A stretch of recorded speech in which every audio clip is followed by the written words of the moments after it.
आणि पुणे कोल्हापूर मार्गे कोकणात जात असलेल्या भक्तांसाठी टोल माफी जाहीर केल्यानंतर सुद्धा प्रत्यक्षात मात्र टोलची वसुली होत असल्याचं निदर्शनास आलंय। साताऱ्याच्या आणेवाडी टोल नाक्यावरती कोकणात जाणाऱ्या प्रवाशांकडून बळजबरीने टोल वसुली होतीये। धक्कादायक बाब म्हणजे वाहतूक विभागाने दिलेले पास दाखवल्यानंतर सुद्धा टोल नाक्यावरचे कर्मचारी प्रवाशांशी हुज्जत घालतात। आणेवाडी टोल नाका केंद्र शासनाचा असल्याची सबब देत टोल कर्मचाऱ्यांकडून ही वसुली केली जाते। त्यामुळे प्रवासी आणि टोल नाक्यांवरच्या कर्मचाऱ्यांमध्ये खटकेही उडताना दिसतात। मंत्र्यांनी टोल मुक्ती संदर्भात दिलेलं आश्वासन हवेत विरलं की काय असा सवाल आता विचारला जातोय।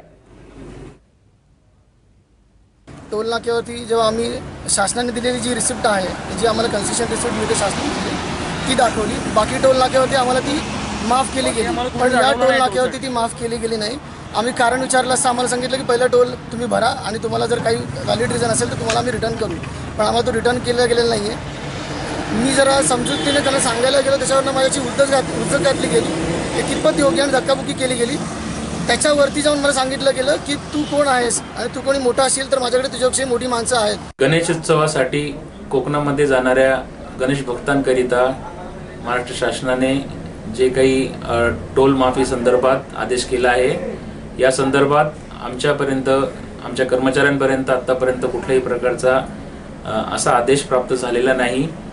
आणि सदरील टोल नाका हा राष्ट्रीय राजमार्ग प्राधिकरण, भारत सरकार, केंद्र सरकारच्या अखत्यारीत असल्यामुळे अद्याप आम्हा कर्मचाऱ्यांना असा कुठल्याही प्रकारचा आदेश प्राप्त झालेला नाही।